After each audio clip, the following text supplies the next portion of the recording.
সবকিছু আমাদের ধ্বংস হয় উন্মাদনার কারণে, বুদ্ধিহীনতার কারণে। দেখেন, ইসলামী বিশ্ববিদ্যালয়ে কুষ্টিয়ায় যে মর্মান্তিক ঘটনা ঘটেছে, একজন টিচার, সে হচ্ছে রুনা, সে হলো সমাজ কল্যাণ বিভাগের শিক্ষিকা। তার সাথে কয়েক মাস আগে একজন অস্থায়ী কর্মচারী, অস্থায়ী, যার নাম ফজলু, তার সাথে গন্ডগোল হয়। তারপরে একটা পরিস্থিতিতে সেই ফজলুকে সমাজ কল্যাণ ডিপার্টমেন্ট থেকে রাষ্ট্রবিজ্ঞান ডিপার্টমেন্টে ট্রান্সফার করা হয়। আর এদিকে ফজলু কিন্তু বোম হয়ে আছে, এমন বোম হয়ে আছে যে আজকে বিকাল 4টার সময় এই রুনা যে টিচার কুষ্টিয়া ইসলামী বিশ্ববিদ্যালয়ে, তাকে ছুরিকাঘাত করা শুরু করেছে। অনেক ছাত্রছাত্রীও ছিল। তারপরে এক সময় সে নিজে তার গলায় আহ, সেই ছুরি দিয়েই কেটে দিয়েছে, মানে আত্মহত্যা করার চেষ্টা করেছে।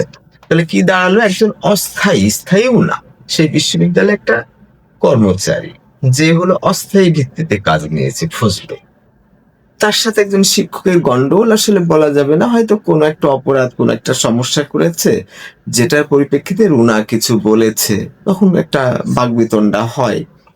তারপরে কয় মাস পার হয়ে গেছে, এই দেখেন রোজার মধ্যে এই আজকে বিকাল 4টার সময় ছুরিকাঘাত, সবার সামনে, ছাত্রদের সামনে ছুরিকাঘাত করতে করতে এক সময় দেখছে হয়তো মারা যাবে, তখন সে নিজের গলাতেই ছুরি দিয়ে কেটেছে, মানে আত্মহত্যা করার জন্য।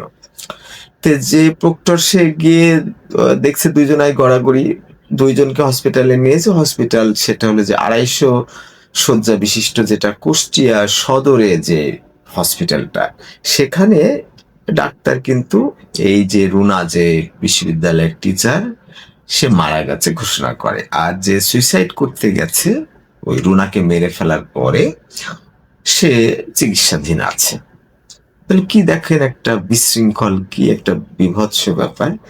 কোনো মিনিং নাই, কোনো কিছু ভাবনার মধ্যেই পড়ে না যে একজন টিচার একটা অস্থায়ীর একজন কর্মচারীর সাথে কোনো একটা বিষয়ে আপত্তি করে থাকতেই পারে। সেটা গুরুতর হওয়ার কারণে তাকে সমাজ কল্যাণ বিভাগ থেকে হয়তো রাষ্ট্রবিজ্ঞানে ট্রান্সফার করে। অস্থায়ী তো, ওর তো চাকরি হবে কিনা তারই ঠিক নাই। তারপরে কর্মচারী, আর তারপরে নারী, নারী আবার সেই বিশ্ববিদ্যালয়ের টিচার।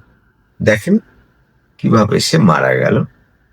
আর যে আত্মহত্যা করতে চেষ্টা করেছে, বোঝা যাচ্ছে সে বেঁচে গেছে, তার মানে তাকে বিচারাধীন আনা হবে, তাকে হয়তো ফাঁসি দেওয়া হতে পারে।